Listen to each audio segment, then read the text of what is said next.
tengah pencarian putra sulungnya Emeril Khan Mumtaz atau akrab disapa Eril, sebuah pesan haru dituliskan Atalia Praratia ibunda Eril melalui akun sosial media pribadinya.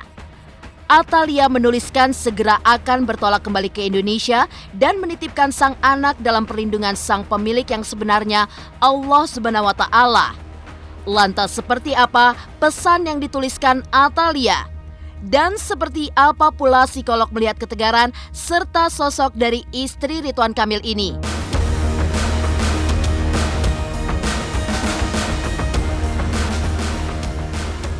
Di sisi lain, Kepala Badan Nasional Pencarian dan Pertolongan atau Basarnas menjelaskan kondisi air di Sungai Are, Swiss. Marsikal Madya TNI Henry Alfiandi juga menuturkan perbedaan dalam pencarian orang di negara Swiss dan juga di tanah air. Lantas seperti apa kondisi air di Sungai Are menurut Kepala Basarnas? Dan seperti apa pula perbedaan pencarian orang di Swiss dan di tanah air? Namun, di tengah kabar duka menyelimuti keluarga besar Ridwan Kamil, pesona negara Swiss memang menyilaukan mata. Dihiasi dengan keindahan kota serta alamnya yang layaknya di negeri dongeng, tidak ayal membuat beberapa selebriti menjadikan negara Swiss sebagai tujuan wisata. Dan seperti inilah saat Gilang Dirga, Tara Budiman, dan Tuku Rian menceritakan pengalaman seru mereka saat mengunjungi negara Swiss. Pemirsa, bersama Intens Investigasi, kami hadirkan kabar terkini, terpercaya, dan teraktual. Tetapi sebelumnya, jangan lupa untuk like, subscribe, dan juga share channel YouTube ini.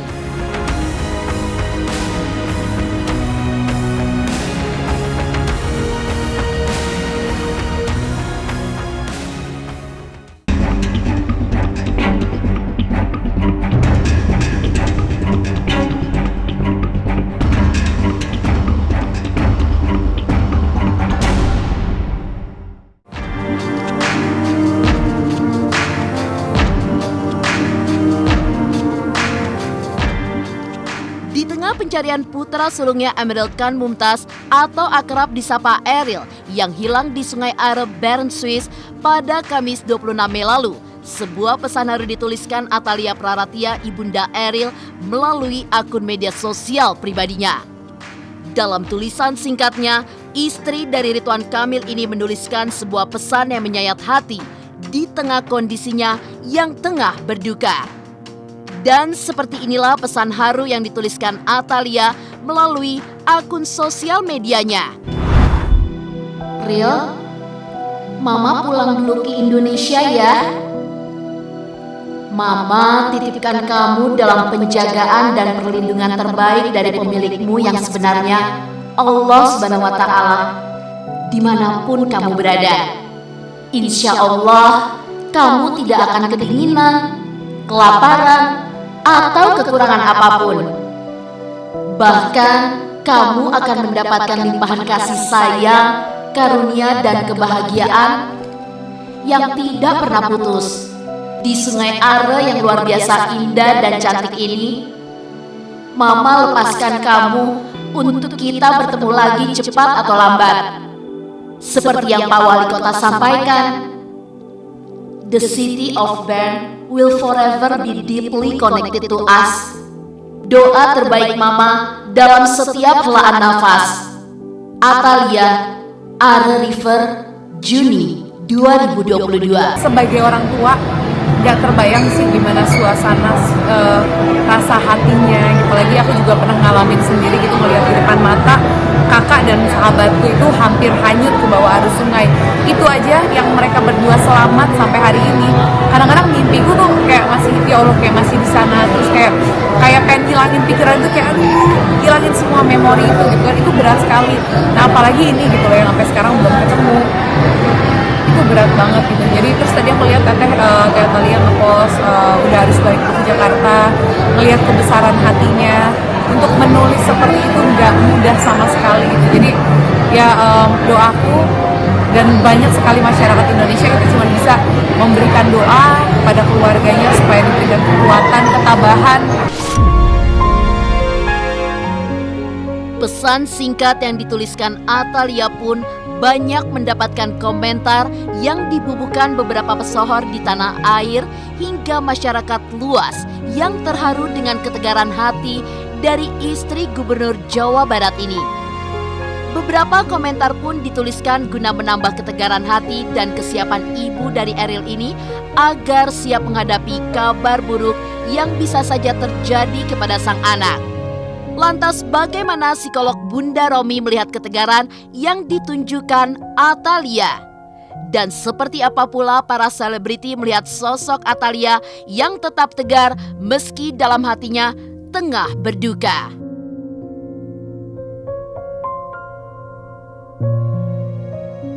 Kita semua tahu bahwa kita semua ikut berduka ya tentang kejadian yang ini.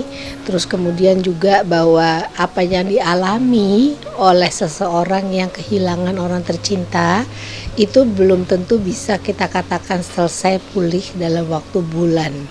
Mungkin bisa tahun ya. Jadi panjanglah itu di dalam diri seseorang dan tiap orang tuh berbeda antara satu orang dengan yang lain. Pada waktu kita merasa bahwa yang kita sayangi dan kita cinta itu sudah tidak akan ketemu lagi, proses untuk mengatakan sampai rela, kita sudah ikhlas itu panjang. Biasanya ada tahapan-tahapan, misalnya kemudian ada rasa tidak bisa menerima, marah, berikutnya lalu kemudian masa negosiasi dalam artian kata coba waktu itu, if waktu itu. Nah itu juga mungkin ada di situ merasa pada kejadiannya sudah terjadi. Lalu kemudian nanti ada masa di mana dia kemudian merasa kedua orang yang kehilangan ini, bahkan mungkin bukan kedua aja, satu keluarga ya yang merasa kehilangan ini, kemudian merasa bahwa kayaknya sudah capek deh ya, depresi, stres dan sebagainya, bisa nangis berkepanjangan dan sebagainya. Dan pada saat dia sampai kepada titik di mana dia sangat tidak bisa mengendalikan lagi, ada baiknya untuk minta tolong kepada orang lain. Tapi memang ada orang yang kemudian bisa sampai habis itu menerima keadaan. Tapi pertanyaan perjalanan dari proses ini itu nggak gampang, bisa lama ya, karena ini sesuatu yang di luar dugaan. Bersama dengan yang terkasih ini sudah bertahun-tahun, sesuatu yang terjadi itu sekejap tanpa diduga. Kalau misalnya melalui masa sakit bukannya berarti kemudian gampang ya, tetapi kita melihat prosesnya sudah. Kalau ini tidak. Jadi itu yang kadang-kadang berdampak mengebayangkan kalau masih ada, kalau dia ada tuh dia begini dan sebagainya. Itu yang membuat kita biasanya orang-orang yang kehilangan tuh gak bisa cepat hilang rasa sedihnya.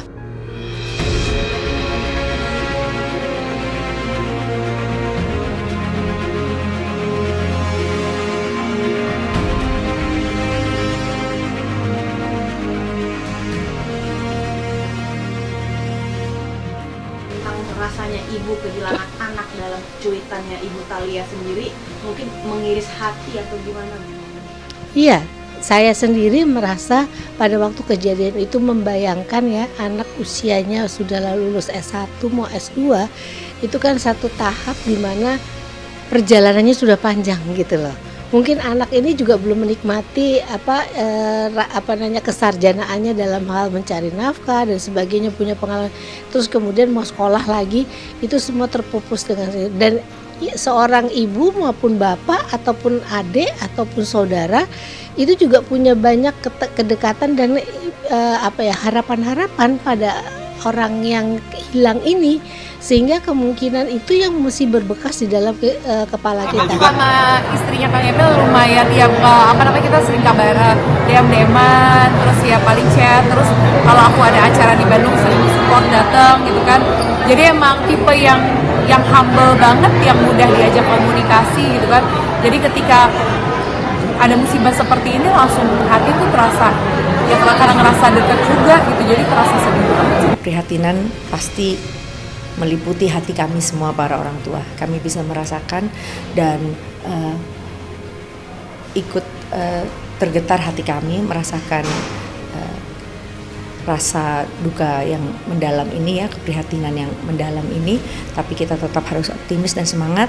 Alhamdulillah sampai tadi siang Ibu Atalia Teh Cinta masih DM saya minta terus untuk mendoakan, tidak berhenti. Mudah-mudahan ikhtiar ini bisa Allah mudahkan, apapun kita menerima.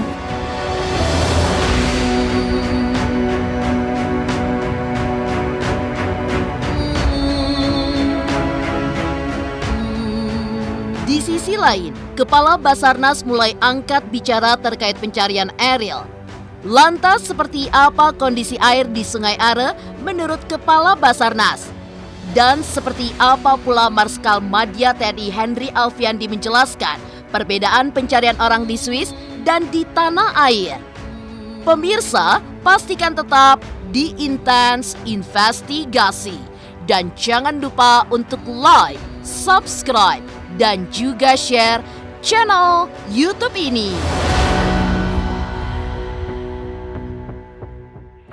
Halo, aku Bunga Zainal. Saksikan terus Intens Investigasi yang tayang 3 kali sehari, Senin sampai Sabtu. Dan jangan lupa kalian like, share, dan subscribe.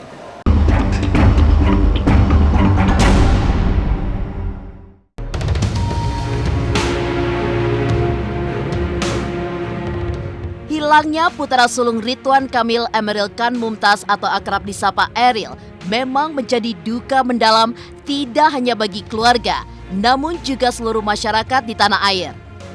Ya, Eril yang saat itu bertolak ke negara Swiss atau tepatnya ke kota Bern untuk mencari kampus guna melanjutkan studi S2-nya, memang diketahui sempat mengunjungi Sungai Are, namun hal buruk menimpanya sehingga terseret arus hingga saat ini belum juga ditemukan. Menanggapi hal ini, Kepala Badan Nasional Pencarian dan Pertolongan atau Basarnas, Marsikal Madya TNI Henry Alfiandi pun angkat bicara. Menurutnya, kondisi air yang dingin serta keruh membuat pencarian putra Ridwan Kamil ini pun sangat sulit untuk ditemukan. Tidak hanya itu, teknologi pencarian yang masih menggunakan peralatan yang sederhana pun menjadi salah satu kesulitan dalam pencarian Eril.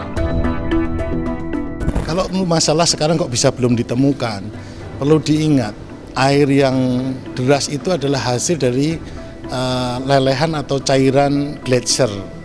Sehingga pada musim ini kan sudah menjelang musim panas kan, itu semakin kuat. Nah itu memang jernih, tapi jernihnya itu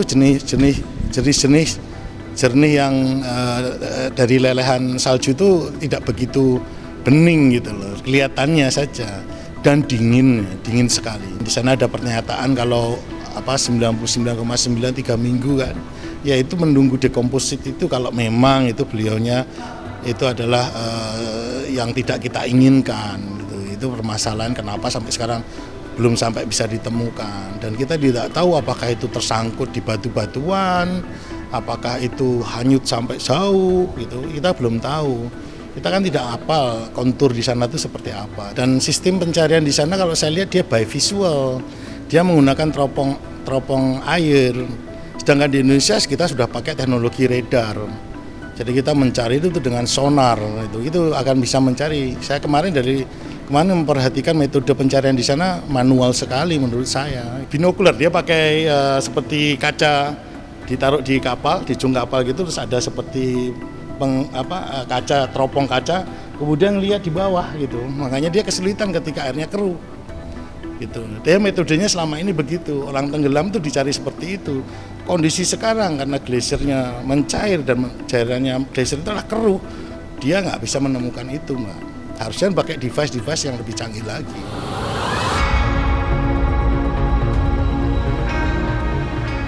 Ya, kondisi Sungai Are yang memiliki panjang hampir 300 meter dan suhu air yang dingin tentu sangat jauh berbeda dengan tanah air. Lebih lanjut, Marsikal Madya TNI Henry Alfiandi pun mengungkapkan teknik yang dipakai Basarnas dalam melakukan pencarian dan perbedaannya dengan yang dilakukan di Swiss. Dan seperti inilah saat Kepala Basarnas mengungkap beberapa perbedaan metode pencarian orang di Swiss dan di Indonesia. Kita ini menggunakan peralatan yang namanya underwater searching device. Itu inovasi kita. Yang kedua menggunakan alat Aqua Eye, menggunakan detektor. Jadi kita seperti radar gitu, Nah itu akan ketemu bahwa ini ikan, ini gedebok, ini manusia, itu kita sudah bisa mendeteksi. Jadi begitu yakin kita menyelam di situ. Kalau di sungai-sungai alur jeram kita lihat kecepatannya.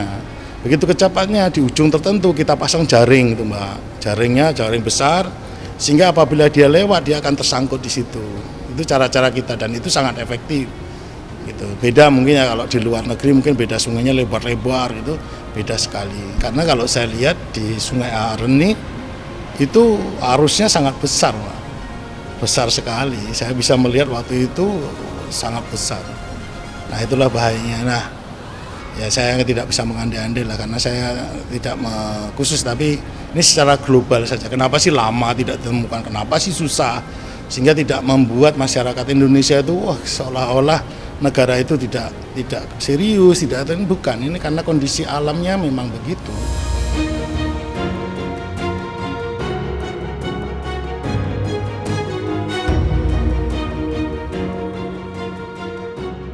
Namun di tengah kabar duka yang menyelimuti keluarga besar Ridwan Kamil, pesona negara Swiss memang menyilaukan mata dan membuat beberapa selebriti tanah air kepincut. Dan seperti inilah saat Gilang Dirga, Tara Budiman, dan Teuku Ryan menceritakan pengalaman seru mereka saat mengunjungi negara Swiss. Pemirsa Intens Investigasi, jangan lupa untuk like, subscribe, dan juga share channel YouTube ini. Halo, saya Chico Jericho. Saksikan terus Intens Investigasi yang tayang 3 kali sehari, Senin sampai Sabtu. Jangan lupa like, share, dan subscribe.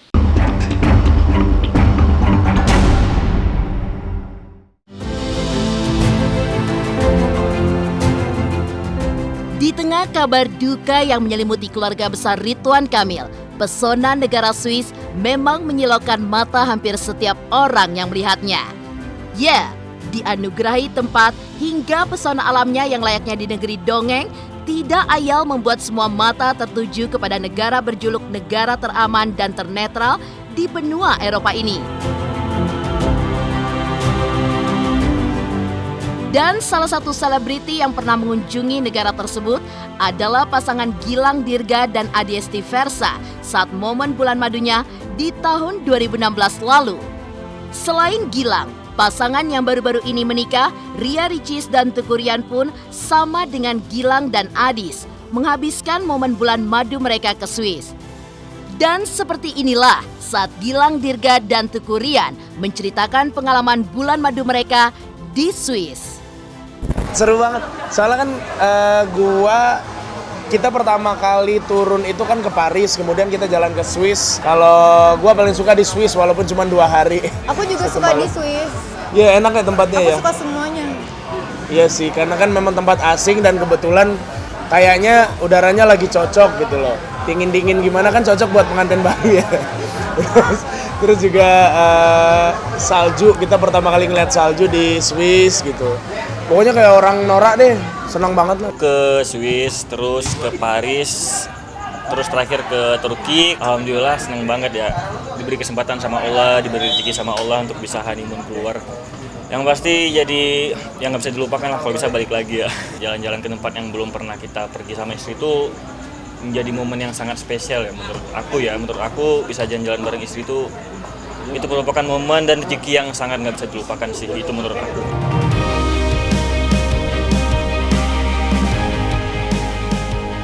Menyusul Gilang dan Adis, Teuku Ryan dan Ria Ricis, artis Tara Budiman pun menginjakkan kakinya ke negara yang memiliki keindahan alam pegunungan ini. Ya, pada pertengahan Desember 2021 lalu, Tara yang mengajak istri dan putrinya Kalea mengaku terpukau dengan pesona serta keindahan alam yang ditawarkan oleh negara Swiss. Dan seperti inilah saat Tara Budiman menceritakan pengalaman liburan keluarganya ke Swiss pada akhir 2021 lalu. Tahun lalu kita pergi ke Swiss itu bersama 3 keluarga. 3 keluarga itu tuh teman-teman kita, ada Ringo, keluarga Ringo sama keluarga Den Dimas.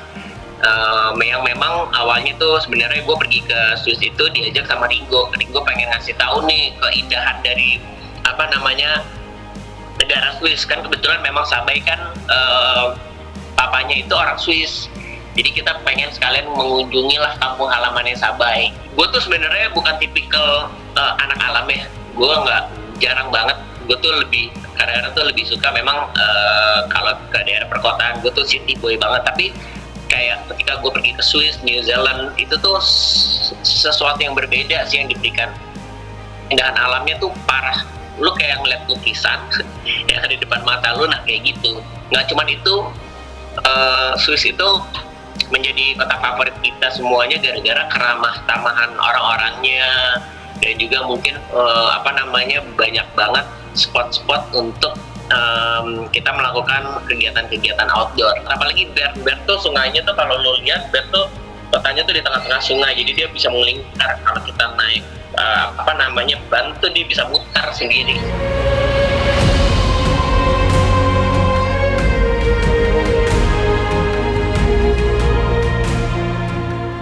Demikian pemirsa, kabar terkini, terpercaya, dan teraktual yang kami hadirkan hari ini. Saksikan terus Intens Investigasi setiap hari Senin sampai dengan Sabtu, tayang 3 kali sehari, yaitu pada pukul 11 siang, 3 sore, dan 7 malam, hanya di YouTube channel. Dan pastikan jangan lupa untuk like, subscribe, dan juga share channel Intens Investigasi.